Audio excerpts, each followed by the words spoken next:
All right, everyone, I'm here with Saifedean Ammous, the best-selling author of the Bitcoin Standard and the Fiat Standard. And we got a couple questions for him tonight. So are you ready for this, Saif? Yes, let's do it. Okay, here we go. First question.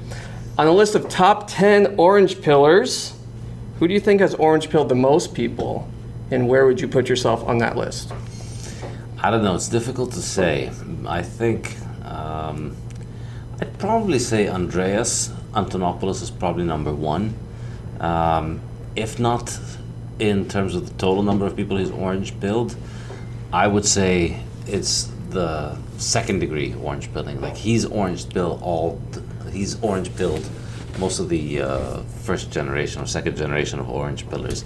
So I mean he played a big role in orange pilling me. So I would say he's probably still number one because you gotta attribute to him a lot of the people that came because of the people that he. So everyone you've orange pilled, it's like a multi-level marketing. He counts for him too. Yeah, although we probably should not be saying that. No, we shouldn't. Yeah. Orange pill credit. Well, yeah. No, we shouldn't say credit either. Yeah, no. In fact, I mean, maybe we should just skip this whole question because, like, yeah, I mean, he's a shitcoiner now, so. Okay, where would you be? I don't know. I gotta say, like, yeah, probably pretty up there. Like a lot of people have read the Bitcoin Standard. Top three, top five. Possibly, yeah. If I were to be honest, I would say yeah, probably top five.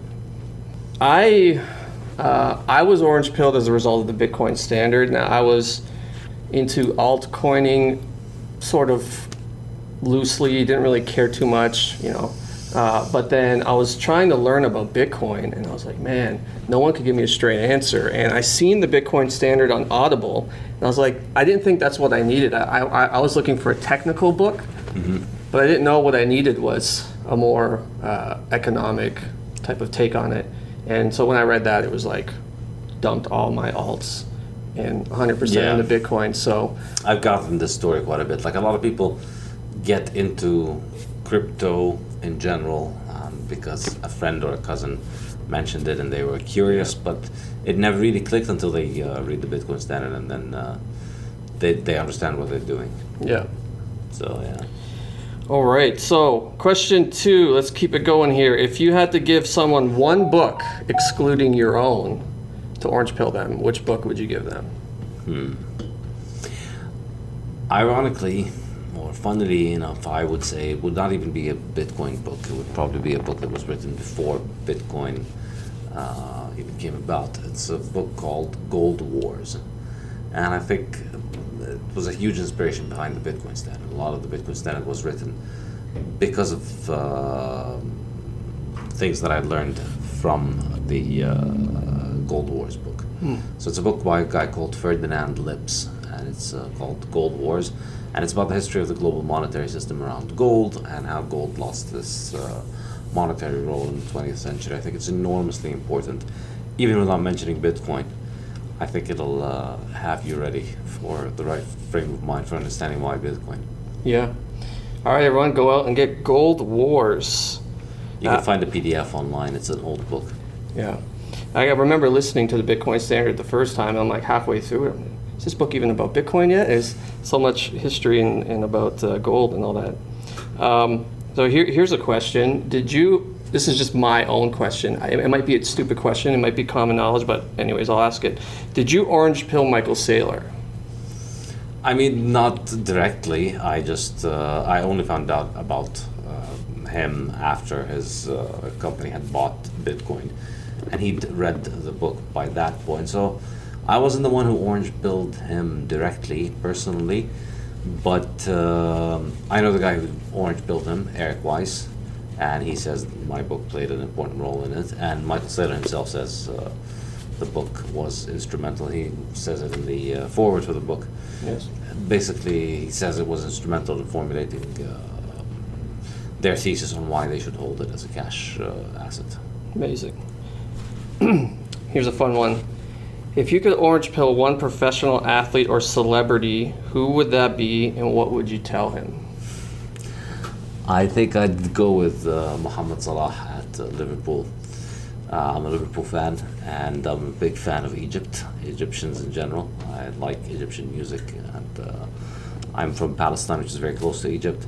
And he's an extremely popular person in Egypt and in all the Arab world and in all the Muslim world and in all across Africa and all over the world. He's an incredible athlete.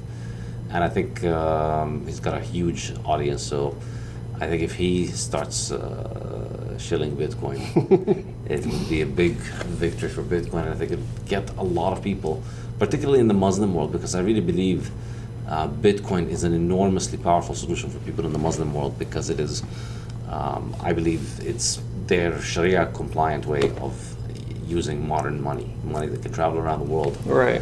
but is not tied in with debt, which is forbidden in the Islamic way of thinking. So I think once the Muslim world gets the idea that this is money you can send on the internet all over the world, but it does not involve essentially disobeying your God's scriptures, I think it's going to be huge. So Mo Salah would be my pick. Well, in one sentence, what would you say to him? We could tag him on Twitter, maybe, if he's on Twitter. Yeah, I mean, I'm sure a lot of people are tagging him. I tell him that everybody today in the Muslim world, and I know he's a very devout Muslim, so I tell him everybody in the Muslim world today has to use money, which by its very nature involves usurious interest. So the mere creation of dollars or any currency in any central bank, as I discussed in the fiat standard, it happens through the creation of debt. And if you're a Muslim, this has been a major problem for Muslims over the past century, which is you need to use money. You can't just not use money, but all the money that is around you is immoral against the scriptures of your religion. And so this is money that you can use, that can't be stolen, that can allow anybody to store their wealth in something that is scarce, that doesn't rely on any authority, it doesn't belong to anybody, and it is compliant with Sharia law. Yeah, that was one of the biggest revelations I had reading and listening to the Bitcoin Standard, was that this is moral money. And as I was listening to it, I remember at work, and these, because I'm a Christian, so these Bible verses kept popping in my mind. I'm like, oh my gosh, this is like Bible money. This is like money. And I didn't realize how immoral fiat was. And so when I got that revelation, it was a no-brainer. And I think what the Bitcoin Standard did for me was it took Bitcoin and crypto or whatever, because that's where my mind was at the time, but it zeroed it in on Bitcoin and allowed me to realize that this isn't about making money. This is now a moral issue. And after the Bitcoin Standard, I had no choice, because it really is a moral issue that we need to, especially for those who are devout, wrestle with. Yeah, it's true. I was actually quite surprised by this. I mean, my book doesn't mention anything about religion and barely even touches on issues of morality, only in passing when discussing time preference from an economics context. But the book resonated very, very well with religious people. I was surprised that it, whether it was Muslims or Christians or Jews, a lot of religious people told me this very same thing, which is I found so much relevance from religious scripture to this topic, because I think it is a very important topic, and of course it's a topic that sadly religions have been not very good at offering good, decent solutions with, because the scriptures in the old books say certain things, but then modern institutions have no coherent alternative to for their followers, except basically, go out there and get a mortgage like everybody else and get into debt and play the system as it is. Yeah, one of the amazing things was how the Bible talks so much about money and how to use money, but if you don't realize what fiat is, those principles don't work. Like saving, low time preference, prudence. These principles that are good principles don't carry over into fiat, because fiat is a corrupt system.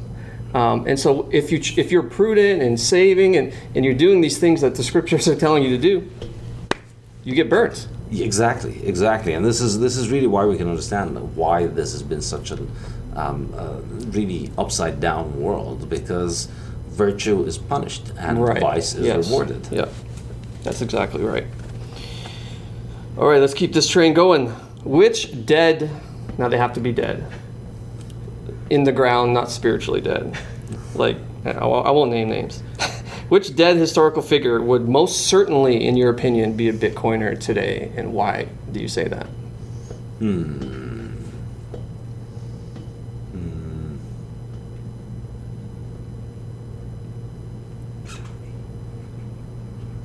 It's a difficult one to say.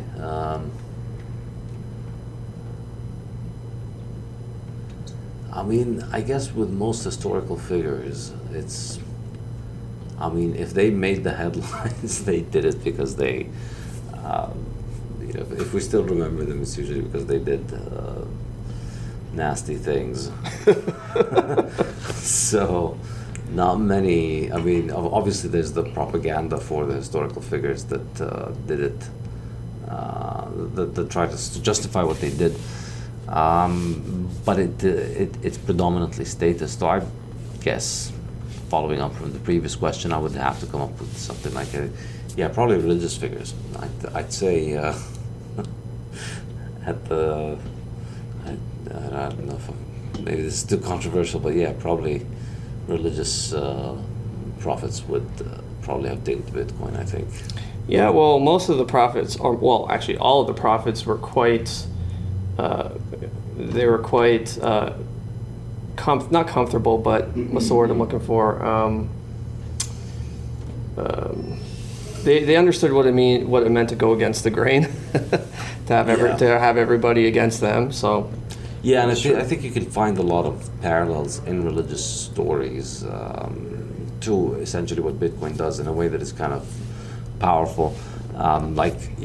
Jesus is saying, "What is?"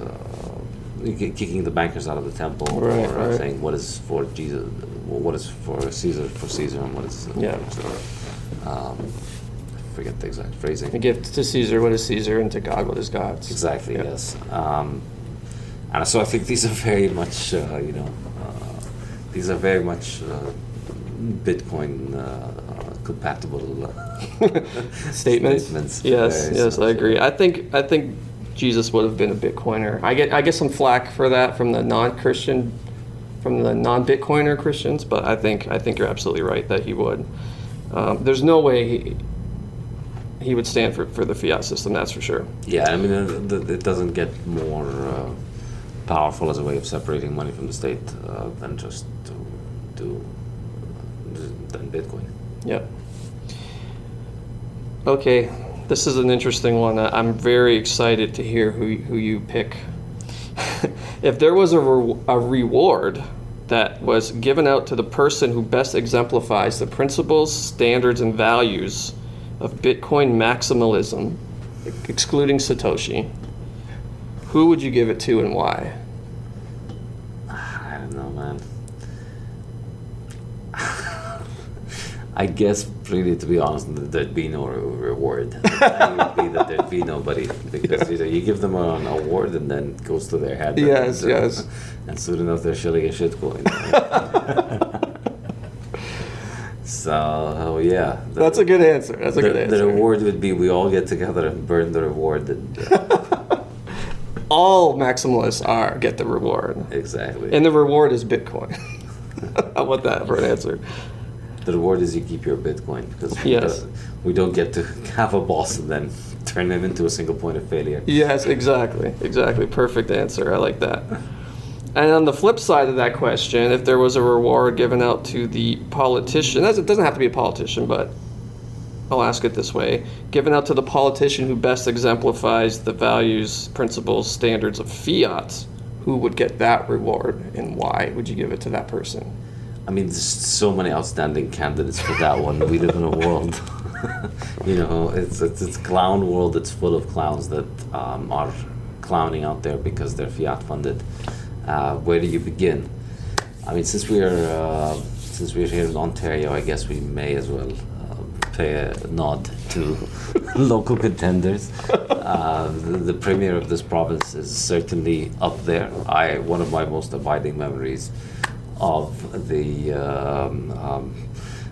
coronavirus, corona hysteria pandemic that struck the world over the last couple of years was when Doug Ford basically locked down Ontario for about a year and a half and locked everybody at home because of an illness that mainly hurts people who have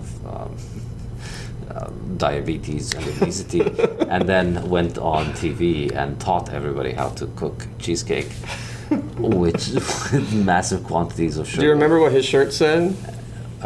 We're all in this together. Yes, we're all in this I know it's an iconic moment, and for me, just this idea that you could be the person of an authority, you could put entire businesses out of business, you could shut down entire people's livelihoods, you could deny cancer patients their appointments with their doctors, and you could just put freeze on everybody's lives because of their health, and then proceed to just do exactly what they shouldn't, tell them to do exactly what they shouldn't be doing for the sake of their health. Is just peak fiat world. And then if you read the fiat standard, you see exactly why it is peak fiat world. Because what fiat does to the world is that it separates the feedback loop of reality from influencing people's decisions. It just takes out the feedback that reality gives us. When you go and you do something stupid, reality punishes you. Fiat allows you to basically escape that punishment because the money printer absolves you of all of your sins. So it's no longer about making sense or being intelligent or being able to offer value to people in whatever job you do. It's about just serving the interests that want to keep the money flowing and want to keep the money printing going. And so that's why you get to be obese and you get to be the person who's in extremely bad shape and you're out there making the world locked down, but for health. But you go and you tell them to make their cheesecake. So I think that's extremely fiat. I think there's a good case again for the Prime Minister of Canada, who's also done a tremendous job raising the banner of fiat world. But I also imagine, we cannot forget, like these people, they're still at a very low level of fiat. I mean, they're exemplary soldiers in the battle for fiat, but they're still lowly soldiers. As big as the belly is, and as horrific that recipe for cheesecake was, this is still low-level fiat. To get to the high level, we need to look at people who are involved in the financial industry who truly benefit. These are the people that would get like the MVP. And so there, I would say somebody like Paul Krugman, I think, would be a great example. He's really the embodiment of it. He's got a Nobel Prize from a central bank. It's not even a Nobel Prize. They pretend it's a Nobel Prize. So Nobel set up the prize. It's a fiat Nobel Prize. It is a fiat Nobel Prize. Yeah. Alfred Nobel did not set up the prize for economics. The Swedish central bank came in 1967 and set up a prize in his memory long after he died. Nobody told him. It's like, hey, let's just tag along this prize in honor of this person who used to give out prizes. Not tacky at all. And it was the Swedish central bank, so it was the fiat cartel, the central bankers doing it. And he teaches at a fiat university, Princeton, and he writes for the most fiat of fiat blogs, the New York Times, the voice of the fiat cartel. And and he hates Bitcoin, and he looks like a sack of rotten potatoes. And I think he is truly everything that is fiat in the world.